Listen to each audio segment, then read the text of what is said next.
Assalamualaikum. Waalaikumsalam.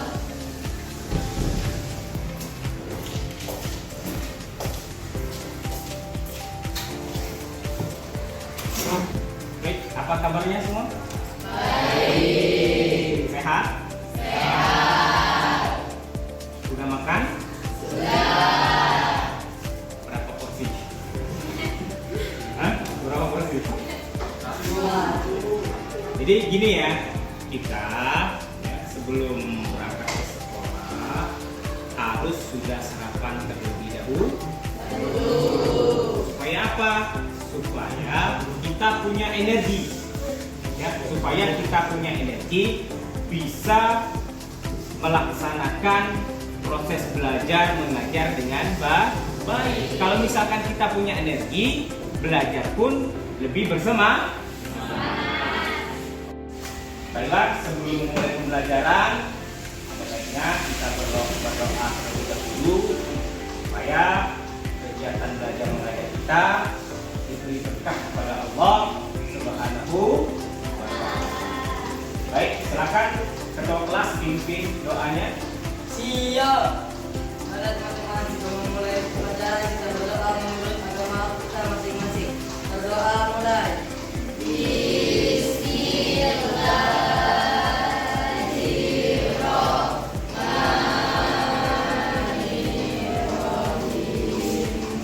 Beri salam.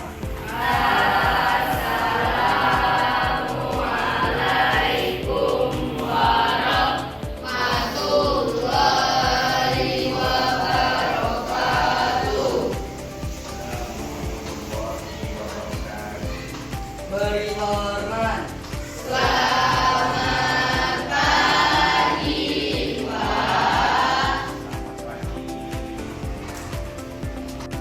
Baik anak-anak, marilah kita menyanyikan lagu Indonesia Raya untuk meningkatkan semangat jiwa nasionalisme kita.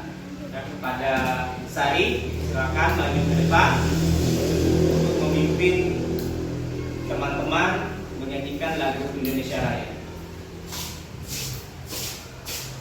Kepada seluruh peserta didik kelas 7 dipersilakan untuk berdiri.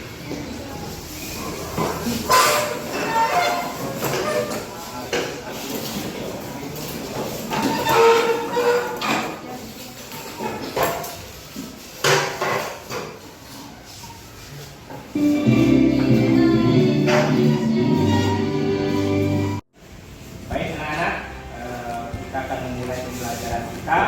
Jadi kita sudah berdoa, menyanyikan lagu Indonesia Raya, kalian sudah cek absensinya. Baik, sekarang silakan kalian buka buku cetak agamanya, buka halaman 102. Nah, di situ bisa kalian lihat materinya adalah sejarah berdirinya Bani Umayyah. Sudah ketemu? Sudah? Di halaman berapa? 100? Oke. Judulnya apa? Sejarah berdirinya Bani Umayyah. Sejarah berdirinya Bani Umayyah. Ya. Sebelum Bapak memaparkan tentang Bani Umayyah, Bapak akan jelaskan sekilas tentang sejarah Bani Umayyah ini. Jadi berdirinya ya, Bani Umayyah ini pasca setelah era kekhalifahan Khalifah Rasyid. Ya. Setelah Nabi Muhammad wafat, kepemimpinan itu dipimpin oleh khalifah.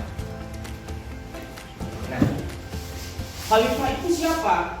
Khalifah itu adalah sahabat-sahabat Nabi. Salah satunya contoh Umar bin Khattab. Khalifah itu sama halnya dengan presiden kalau di negara kita. Atau misalkan sistem kerajaan seperti raja. Baik, perhatikan, ini adalah kebangkitan Bani Umayyah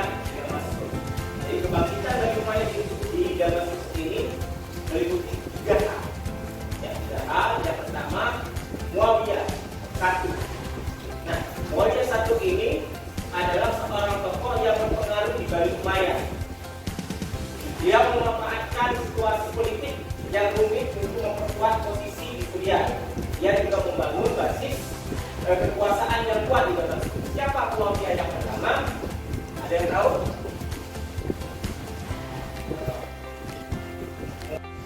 Oke, sekarang perhatikan lagi di bagian faktor keberhasilan Bani Umayyah.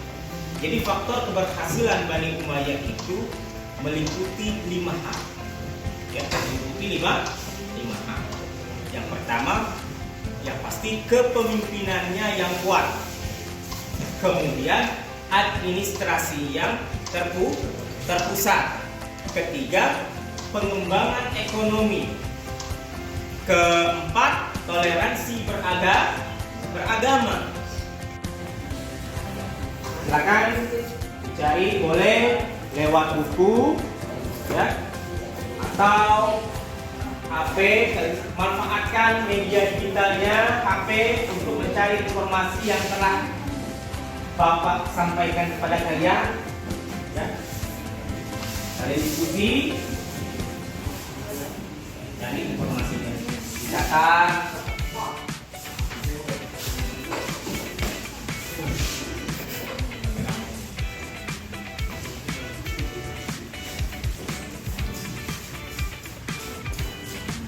Ya.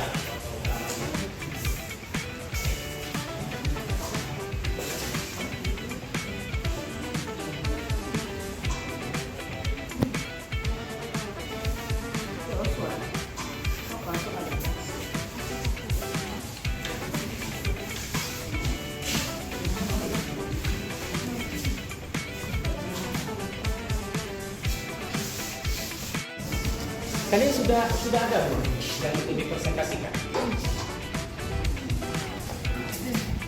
Nah, cari. Di ChatGPT itu gampang ya? Ya, chat GPT. Mana nyari di Meta aja? Meta Boleh, silakan. Tidak masalah. Wah, direkam Bapak kan ngomong kayak gitu.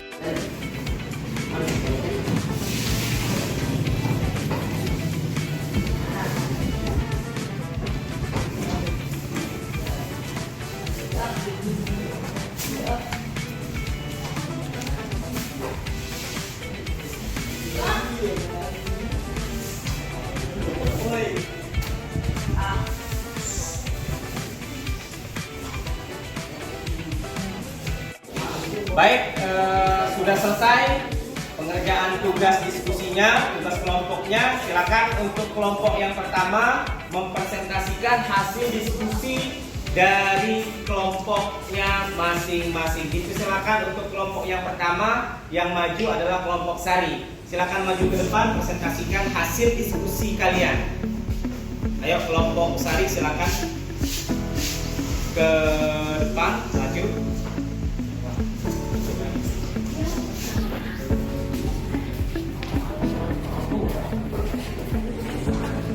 Baik, siapa yang mau presentasikan ke depan? Sari, oke, silakan. Baiklah teman-teman, di sini kami akan memaparkan hasil diskusi kami. Mengidentifikasi permasalahan yang dihadapi Muawiyah bin Abu Sufyan saat mendirikan kekhalifahan di Damaskus. 1. Konflik dalam politik dan kekuasaan, yaitu oposisi dari lawan politik, perebutan kekuasaan, dan menghadapi perlawanan internal. 2. Konflik dalam sosial dan agama, yaitu perpecahan umat Islam, kritik dari kalangan ulama, dan integrasi komunitas non-muslim. 3. Konflik dalam ekonomi dan militer, yaitu menghadapi kekurangan sumber daya, menghadapi ancaman dari luar, dan membangun struktur militer. Politik yang dihadapi Muawiyah bin Abu Sufyan dalam mendirikan kekhalifahan di Damaskus. 1. Oposisi dari Syiah. Muawiyah menghadapi perlawanan dari pengikut Ali bin Abi Thalib yang menolak pengangkatan Muawiyah sebagai khalifah. 2. Perebutan kekuasaan.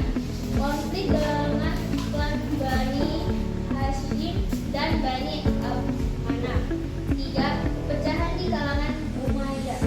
Beberapa anggota Kian Umayyah tidak mendukung Muawiyah. 4. Kritik dan ulama. Beberapa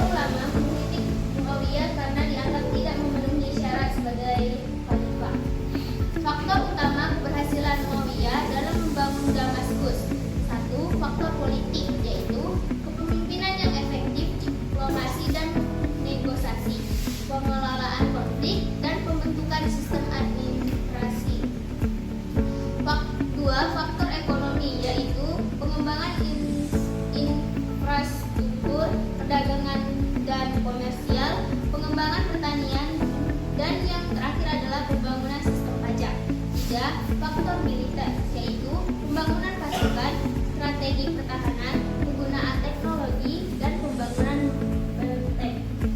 4. Faktor sosial, yaitu integrasi komunitas, pembangunan pusat-pusat pendidikan, pengembangan budaya, dan keadilan sosial. Kebijakan khalifah memengaruhi stabilitas wilayah. 1. Keadilan dan keseimbangan. 2. Pengembangan ekonomi. 3. Pengamanan dan pertahanan.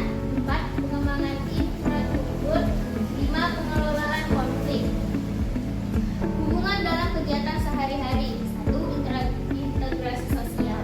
Contohnya, membangun hubungan baik dengan tetangga dan komunitas. 2. Pengembangan diri. Contohnya, membaca buku, mengikuti kursus untuk meningkatkan kemampuan. 3. Keadilan sosial. Contohnya, membantu orang lain yang membutuhkan. 4. Perencanaan. Contohnya, merencanakan keuangan dan waktu secara efektif. Sekian presentasi dari kelompok kami. Baik, tepuk tangan untuk kelompok Sari. Baik, tadi kita sudah mendengarkan pemaparan dari kelompok 2 dari hasil diskusi mereka. Cukup menarik apa yang telah disampaikan oleh kelompok 2. Kemudian selanjutnya kita lanjutkan pemaparan hasil diskusi dari kelompok 3. Ya, silakan untuk kelompok 3 maju ke depan. Ya, presentasikan hasil diskusinya. Silakan kelompok 3.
Ya, tepuk tangan untuk kelompok 3.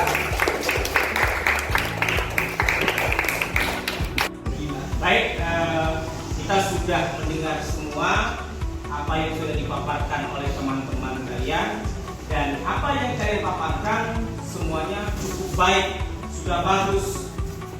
Perlu ditingkatkan lagi. Ada beberapa hal yang perlu lebih ditingkatkan lagi, misalkan bagian-bagian yang masih belum dirincikan dengan sebaik mungkin, ya, hanya menggambarkan garis-garis besar saja dari sejarah berdirinya Bani Umayyah. Nah, ini perlu Bapak tekankan lagi, dari sejarah berdirinya Bani Umayyah ini hal yang penting, ya, hal yang penting. Berdirinya Bani Umayyah ini tak lepas dari faktor kecakapan seorang pemimpin. Selain faktor kecakapan seorang pemimpin, yang kedua adalah dari sistem administrasinya yang luar biasa, sehingga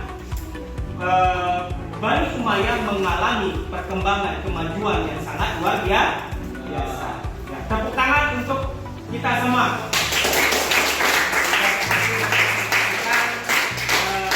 Apa yang telah dipelajari pelajari. Bapak harap apa yang telah kalian dapatkan hari ini, apa yang sudah kalian pelajari hari ini, ya, mendapatkan ilmu yang bermanfaat, ya, berguna.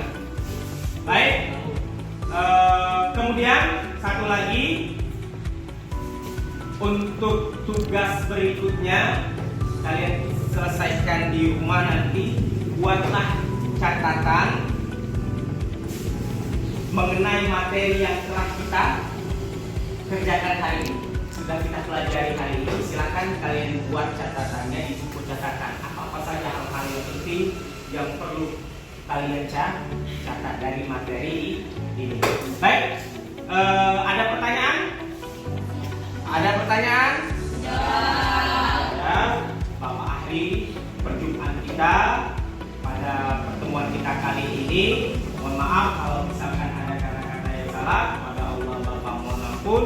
Billahi taufiq wal hidayah. Wassalamualaikum warahmatullahi wabarakatuh.